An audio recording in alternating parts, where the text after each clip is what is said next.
What we need to make certain we do as an organization is fill our ranks at every level.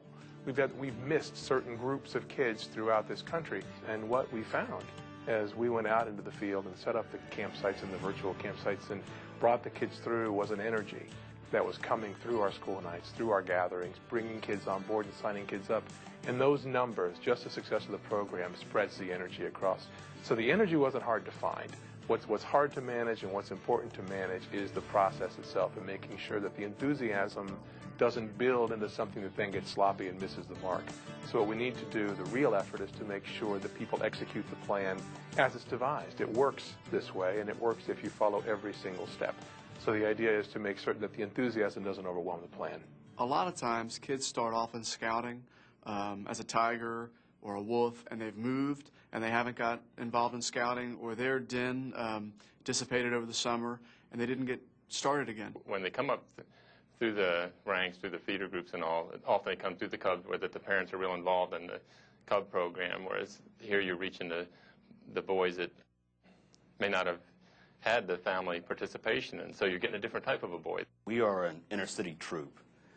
Our feeder packs sometimes have a low attendance rate, so we're able to reach a little more boys and let them know what's going on with the troops and with the Boy Scouts. We were not having too much success with the feeder packs. We were getting 2 or 3 boys a year, and we were not able to maintain troop size, which is very important. The moment we start using the rallies, we triple the recruitment. And our numbers have shown that we did miss a lot of kids through the Cub years, or they got disenchanted with the Cub years, or had a bad Cub leader somewhere in America and didn't cross over for us. So we're going back to the well and getting these kids who missed the Cub program but who want to be Scouts. You have got to continue to recruit Cubs and go recruit Boy Scouts. If you show them high adventure, if you show them excitement, if you show them camping and hiking and whitewater rafting, they're going to sign up. They're going to understand that the program is more than what they perceive it to be. This gives them an opportunity to find out a little more about Boy Scouts. They'll see some of the activities that they do and realize that it's not just sitting inside listening to someone talk for an hour, hour and a half. It's more like getting outside and doing things. What you might do to start the excitement is set it up in the front of the school so the kids, when they first walk in from the buses, have a chance to see the campsite. Thanks for visiting our campsite. Why don't you go on, if y'all wouldn't mind going over to the archery. She's got a few things to explain to y'all about that. Hey, how you doing? We start the rally with some general information where we have some interaction. The kids get to answer questions. So do you think you'll be able to come to our open house? Maybe. Then we explain kind of what we do, and after that, the kids have an opportunity to go to the different volunteers. So I've got to say that our best recruits are our volunteers. They're the ones that go out and sell our program. We also try to have some items that could be related to high venture, like climbing ropes and crampons or scuba equipment, kayaks or something that is going to catch their attention. Step on around. This is some great stuff. You know, one of the things we do in Boy Scouts, we have a cooking merit badge. So cooking is one of the things we have fun, and we eat well when we scout, okay? Hello. Ms. Kellerman, this is John Rodriguez from Troop 100 of the Boy Scouts of America. Jordan attended a rally that we had at his elementary school the other day, and it expressed some interest in participating in the Boy Scout program. And so we sent him home with an invitation for you and him to attend our open house at the community center. Did he show you that invitation? Jordan? Yes? Did you get a flyer at school the other day about Boy Scouts? Yes. Could you bring it? Sure. Thank you. Oh, here, he brought me the flyer. Do you think you and Jordan will be able to attend? Well, that looks very interesting. Boy Scouts, it looks like would give him a lot of opportunities for outdoor activities, and it looks like he could make quite a few new friends also. We'll look forward to coming. Thank you very much. Well, we look forward to seeing you there on May the 11th at 7 p.m. at the community center. And if you have any questions, feel free to give me a call in the meantime. The ideal open house, when parents come, it should be inviting, there should be signage. The parents come in, you should have some display of what the troop has done over the past year. Start showing them pictures from what your troop has actually done, and they see maybe the kids who are right there helping you make the presentation in those pictures doing that stuff that you're talking about. Then it's real. It's not something that, well, maybe someday that'll happen. It'll happen next month if you go to the open house and sign up. The best recruiters we have for a scout troop are the boys themselves. They're there sharing the enthusiasm, sharing their program, explaining to other boys what scouting is all about and what they get to do. There's a misimpression in this country about what scouting is, and the only way to explain to your buddy, to your classmate, what scouting is to show them. Boys talking to the boys is much more effective than an adult getting up there and trying to tell what goes on.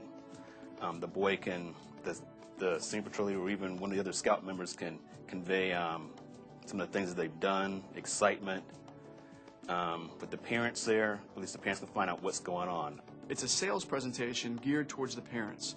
You want, in 5 minutes, to sell the parents on scouting. So we'll have a lot of fun learning how to make decisions and how to lead other boys, and it teaches them good values and life skills along with that. I try to schedule a camp out that is going to be at least within a week after the rally. It is very important to have a camp out activity right away so that the boys come on and go to a camp out with the rest of the troop right away. That gets a solid initiation in Boy Scouting for these guys. This is scouting. It's high adventure, it's exciting, it's leadership, it's responsibility, it's character, and those are the messages we give, and they're buying them. Our recruiting numbers are staggering. We had a couple of troops in our district that may not have made it through another year. Their numbers were dwindling, they didn't have a lot of parent involvement, and the troop rally open house concept allowed them to survive another year and even thrive. Since we started this 3 years ago, we have doubled the size of the troop. We have got anywhere between 24 and 36 boys now. The boys are having a lot more fun. From time to time, our troop has grown up to 50%. Boys have come in with no problem. They've joined. They've stayed with the program. If you really want to fill your troop up and energize your troop with new kids and their parents as volunteers, this is your opportunity. I think when you aggressively recruit and you build your numbers up, aside from just the whole concept of more boys means more fun, it gives you a lot more depth when you're looking for boy leaders to help deliver the Boy Scout promise. The message is do this. This program works, and get your kids ready to do this and talk about this program. Growth strategies for successful troop rallies and open houses include appointing a membership chair to coordinate your rally and open house. You might want to team with other troops in this recruiting effort. Designate a location where boys gather for your rally. School, the mall, churches, or the site of your chartering organization are all likely possibilities. Target market the 5th and 6th graders in your area for your recruiting efforts. Utilize the High Adventure Survey at your rally. Up to 60% of boys who fill out the survey indicate a positive interest in joining a scout troop. Make that personal phone call between the rally and the open house. Our VSA marketing surveys indicate that the personal call is vital to the recruiting process. Boys are more likely to be recruited if they're simply asked to join a troop. Have an outdoor activity planned for the new boys in the troop as soon after the open house as possible. The scouting program, we know because we're involved, is the greatest youth movement in the world. What we need to do is get that message out there and realize that we did miss a lot of kids. A lot of kids who aren't Cubs may not be exposed to scouting, and this is the opportunity.